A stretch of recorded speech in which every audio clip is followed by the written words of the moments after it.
When I woke up this morning, I found the house to be empty. It was strange.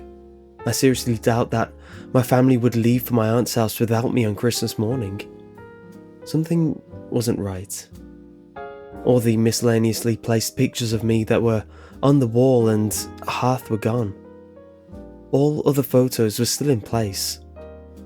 Another thing that struck me as odd was the fact that there was no gifts that, just last night, were meticulously put under the tree this morning. What the hell? I thought to myself. Everything is gone, even the stuff I left for my parents. Just then, I heard a low, guttural growl that made me practically jump out of my skin. I quickly turned my head to see my dog, baring her teeth. In a semi-defensive position, she stared at me with a terrified look in her eyes as she growled. I took a step towards her, and she ran into the other room as fast as she could. She did leave a nice pee stain in the carpet though. Damn it, I muttered under my breath. Something definitely isn't right. I walked through the house and everything was a mess.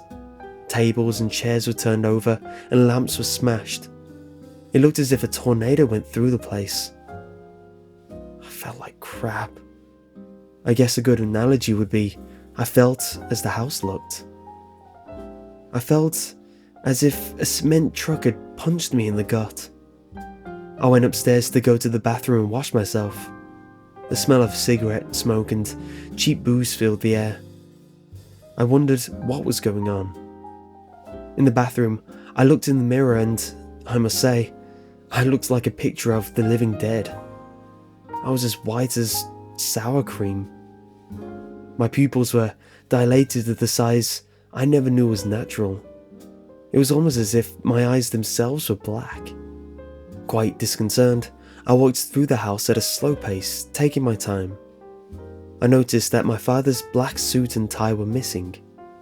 That shouldn't be anything disturbing to me, but for some reason, I couldn't shake the bad feeling that was coming from deep within my gut. As I walked down the stairs, I looked out the window and noticed that my dad's black Cadillac Converge was missing from the driveway. So was my mum's Chrysler 300C. I was annoyed that they just left me alone like this. Whatever, it was only 3 miles to my aunt's house. I put on my jacket. I walked out the door quietly, being careful to not scare my dog more than she already was. It was a cold day, which was to be expected on a late December day in Capitol Hill, Boston, Massachusetts. There was a mass of people congregated around the junction around 3 blocks from my house. I couldn't make out any details, but I could see the outline of a black car. It had hit the side of a 2-family house. The front half of the car was inside the damn living room. I had a neutral aversion to things like that, so despite being worried about the driver and potential passengers, I kept moving. Nothing else seemed out of the ordinary on my walk, just your typical Bostonian good morning, which is a bump in the shoulder and any of the several established cusses. I arrived at my aunt's house about 2 hours after setting off. Yes, I took my sweet time. Looking in the window, I could see several family members, nuclear family included, huddled around the table. I was mad as hell, but I took a good, hard look at everyone inside. All of them had a somber look on their faces for such a joyous holiday. Each person also had a black suit or dress on. By then, my anger had faded and I quietly walked through the door as opposed to bursting through it, which is what I wanted to do at first. As soon as my foot crossed the threshold, a bright light enveloped me. I felt like I was drowning in light. And then, everything went dark. When I came to, I walked out of my living room and there was still nothing under the tree. Both cars were still gone.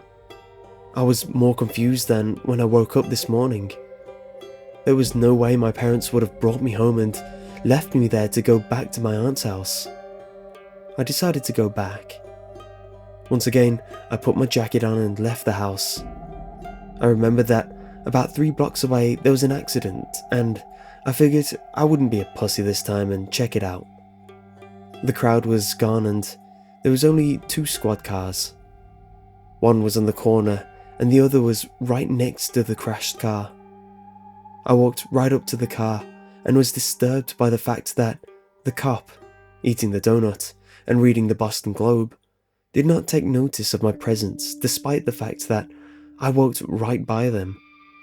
I dreaded looking inside the car and I hesitated for a few minutes. I wasn't going to let myself just walk away, even though I felt like I was going to throw up. I bent over and was horrified to see a bloody pulp of a man that looked just like me, pinned into his seat by the dashboard. Blood continued to roll down his forehead, his hands still clutching the steering wheel. White-knuckled and look of horror was still spread across his face. Rigor mortis is a beautiful thing. In the distance, I saw an ambulance cruising towards the car with lights flashing and the speakers occasionally letting out a beep or two. In a state of disbelief, I rushed around to the back of the car, only to be greeted by the Cadillac insignia.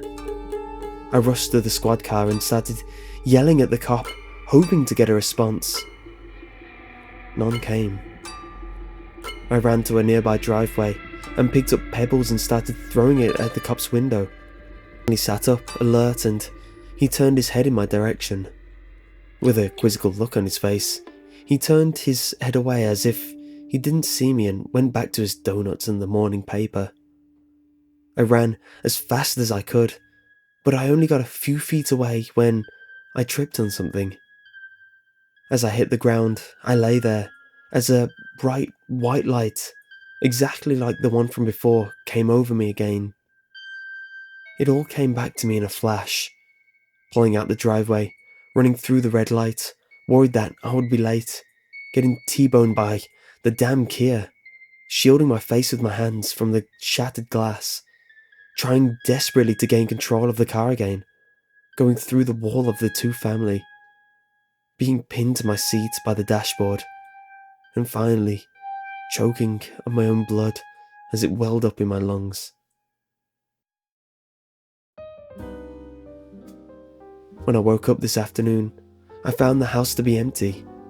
It was strange. I seriously doubted my family would leave me asleep while they went to my aunt's house on Christmas Day. Something wasn't right. All the miscellaneous placed pictures of me were off the walls and a hearth were gone. All other photos were still in place. Another thing that struck me was odd was the fact that there was no gifts that, just last night, were meticulously put under the tree this morning.